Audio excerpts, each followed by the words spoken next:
My name is Rami Korkor, and I'll be discussing the pathology, pathophysiology, clinical features, investigation, and diagnosis of strokes. Now, as with all organs in the body, the brain needs oxygen and nutrients in order to function properly. These life-sustaining products are delivered to the brain via the blood that travels through the circulatory system. A stroke occurs when there is a lack of blood to a portion of the brain, resulting in tissue death and loss of brain function. I'll come back to the causes of strokes in a moment, but let's look at the blood supply first. Blood is supplied to the brain by two pairs of arteries. The anterior supply supplies blood primarily to the middle and front portions of the brain, and consists of the left and right carotid arteries. The posterior supply supplies blood primarily to the brain stem and the back portions of the brain, and consists of the right and left vertebral arteries, which then join together to form a single basilar artery.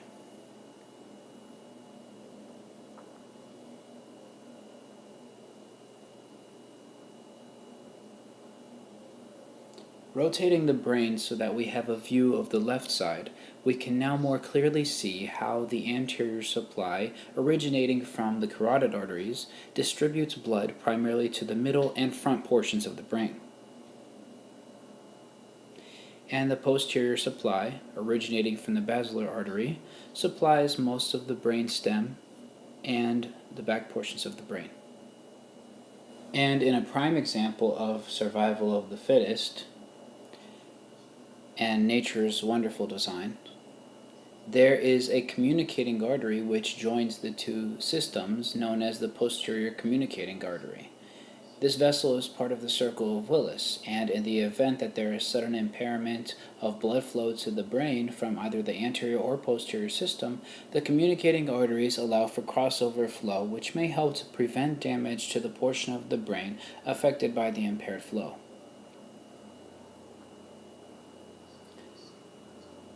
The circle of Willis is best seen by examining the underside of the brain. So let's zoom in to take a closer look.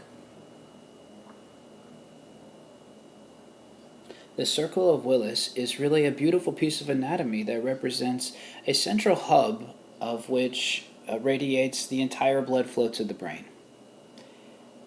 Inflow is primarily via the internal carotids and vertebral arteries, and outflow is via the anterior, middle, and posterior cerebral arteries, each with a left and right branch on either side of the circle, of course.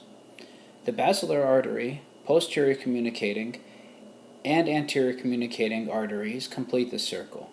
By merging the inflow of blood to the brain from the carotid and vertebral arteries, the chance is minimized that an obstruction or impairment of flow of any one of these arteries will result in a significant impairment of blood supply to the outflowing arteries. So, as we said, a stroke occurs when there is an interruption in the blood supply to the brain. When a stroke occurs, some brains are temporarily starved of oxygen, causing them to swell and stop working properly. This is why the effects of stroke are worse in the beginning, and after a few days, when the swelling begins to subside, some cells recover, and some cells will not recover. There are two types of strokes. One type is the ischemic stroke. This happens when there is either narrowing of a blood vessel, or in this animation, a clot in the blood vessel that traveled somewhere in the arterial system. They can be blood clots, or fat embolisms, or air embolisms. But anyway, it's preventing oxygen from getting to a segment of the brain. The other type of stroke is hemorrhagic stroke. This happens when there is a rupture of a blood vessel in the brain. It may be caused by a blood vessel which bursts inside of the brain, or a blood vessel that bursts on the surface of the brain and bleeds between the area of the brain and the skull. Let us now move on to the pathophysiology of stroke.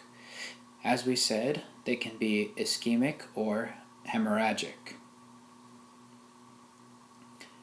Because ischemic and hemorrhagic strokes have different causes, they exhibit different pathophysiology. I'll start with the pathophysiology of ischemic strokes, then move on to hemorrhagic strokes. In the case of ischemic stroke, the formation of clots, known as thrombi, is fundamental. There are several diseases and pathologies that predispose patients to the formation of thrombi.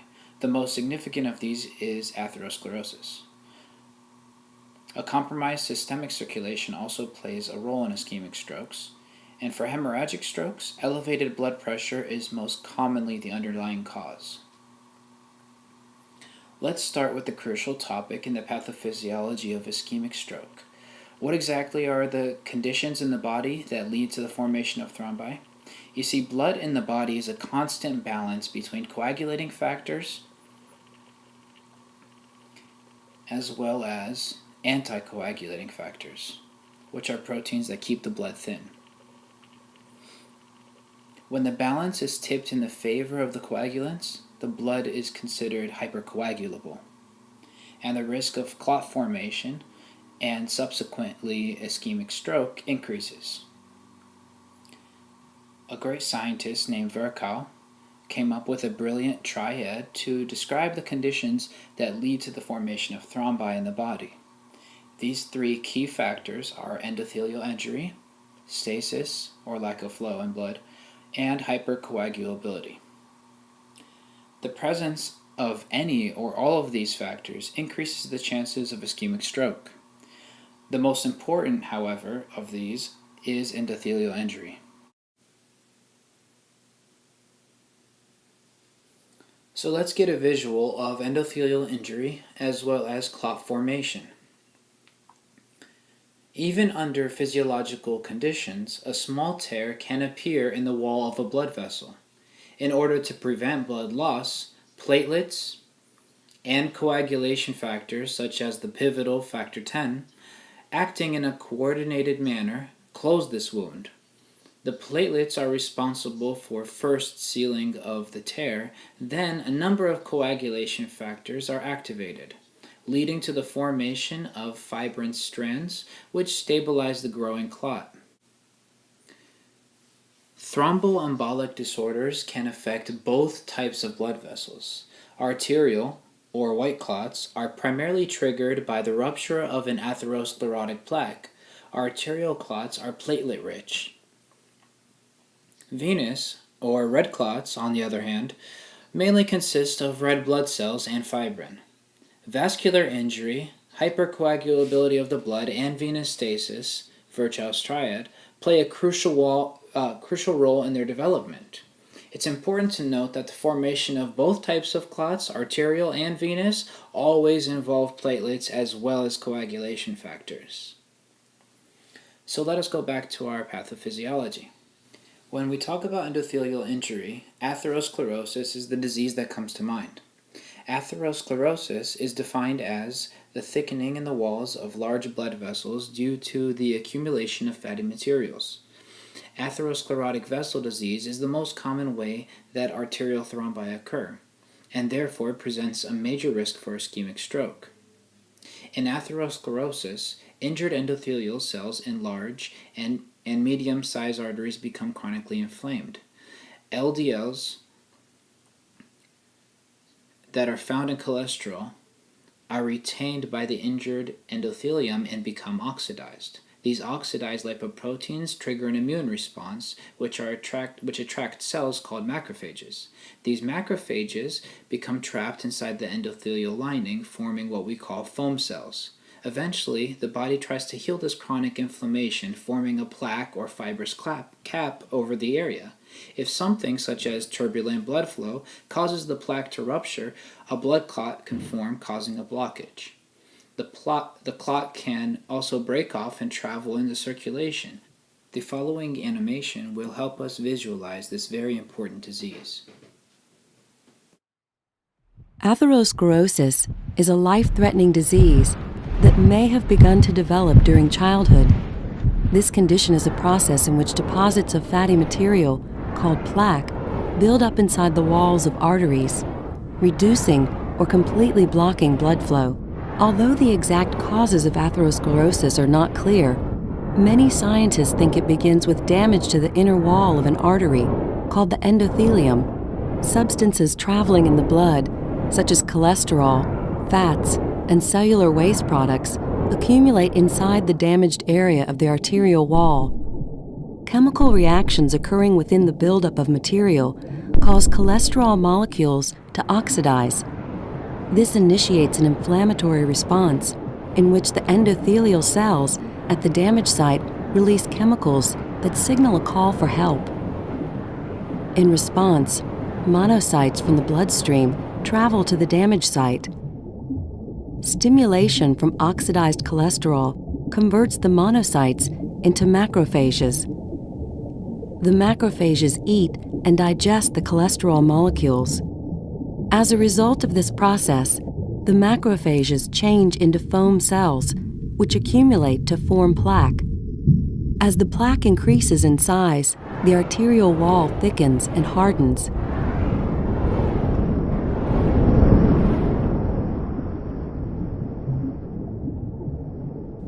At the same time, smooth muscle cells within the arterial wall begin to multiply.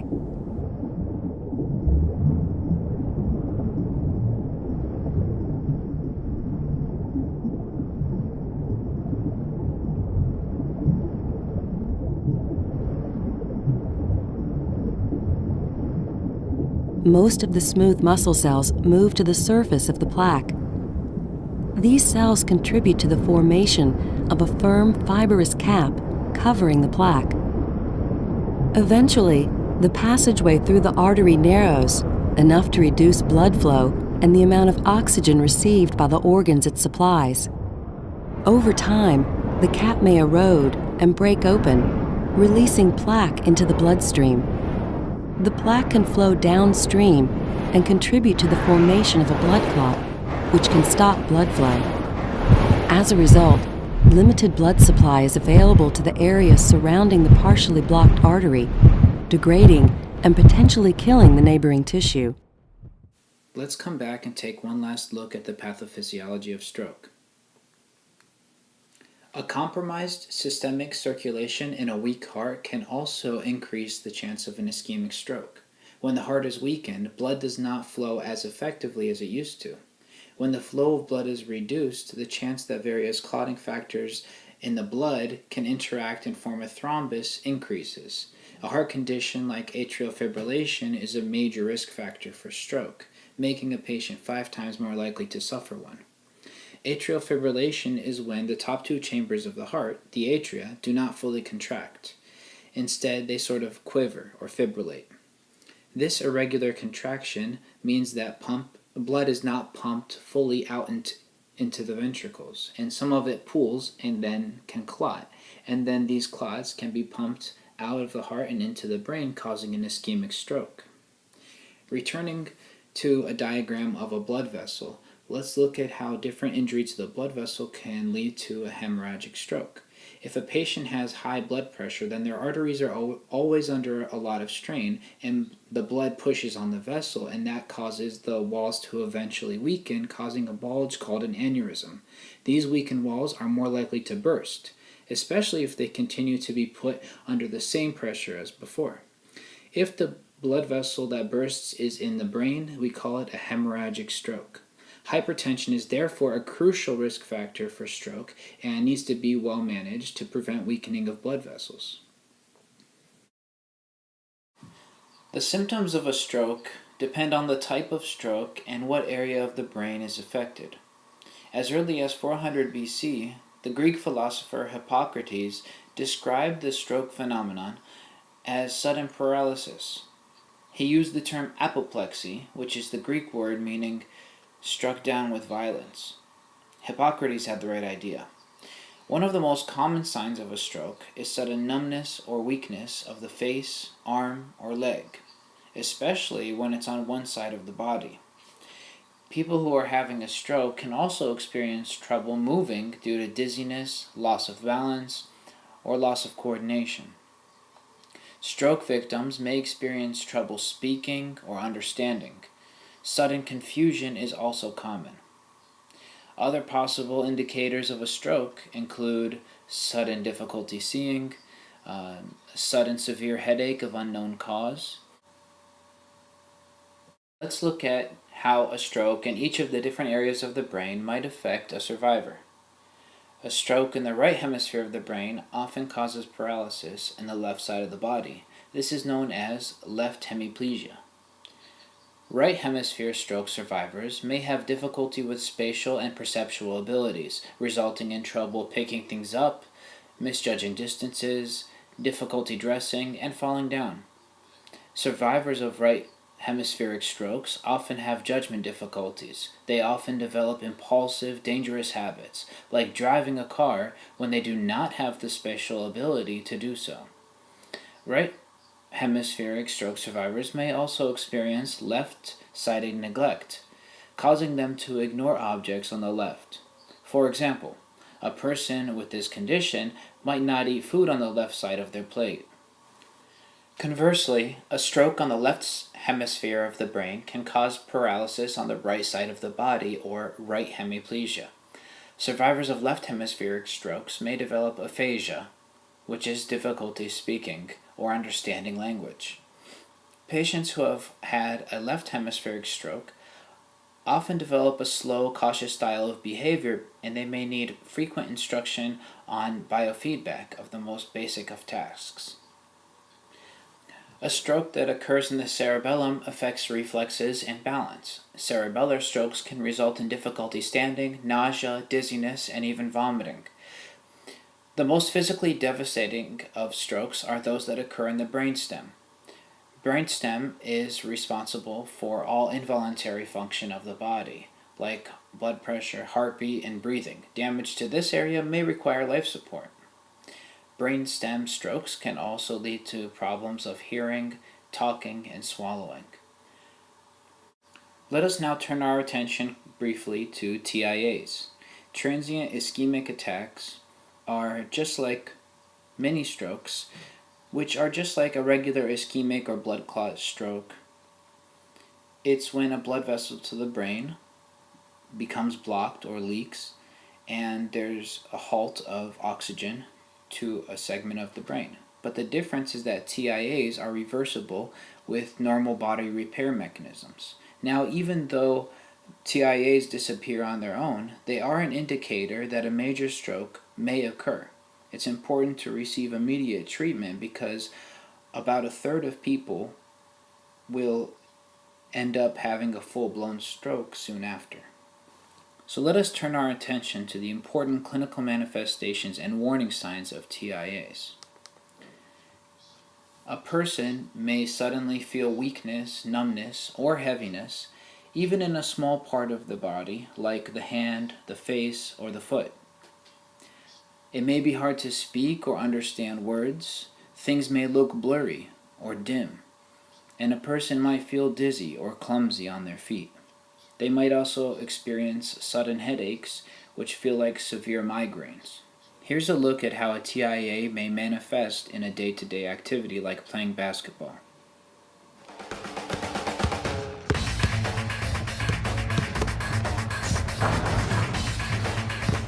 How pretty was that? Not bad, but not half as pretty as this. Well, bring it on.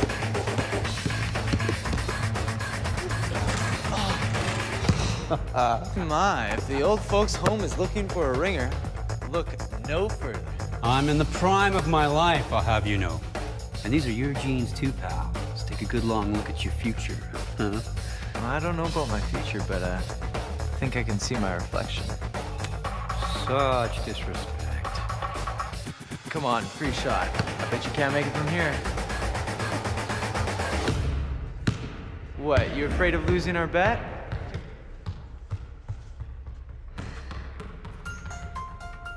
Dad, are you okay? Dad.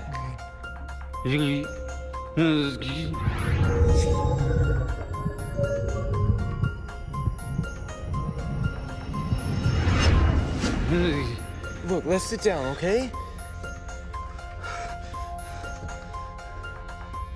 It's going away now. What was that? I mean, 1 second you're fine and the next you're all limp. As you can see, having a stroke can be a very scary experience. When a stroke strikes, it spreads like a fire in the brain, in the sense that the longer it goes undetected, the more damage is done. To spot the signs of a stroke, you have to think and act fast. F. Face. Has their face fallen on one side? Can they smile? A. Arms. Can they raise both arms and keep them elevated? S. Speech. Is their speech slurred? T. Time to call 911 or 999, and it's important to remember this mnemonic device and to educate your patients. So remember, if you're suspecting a stroke, act fast.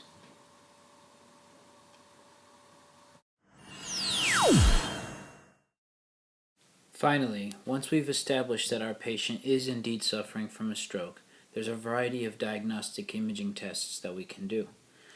CT scan, CT perfusion, MRI, MRA, cerebral angiogram, carotid ultrasound are just to name a few.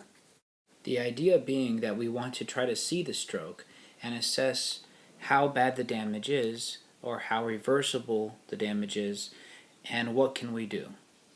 Now, one of the things we can do is called a perfusion scan, and this shows how well the blood is getting to parts of the brain.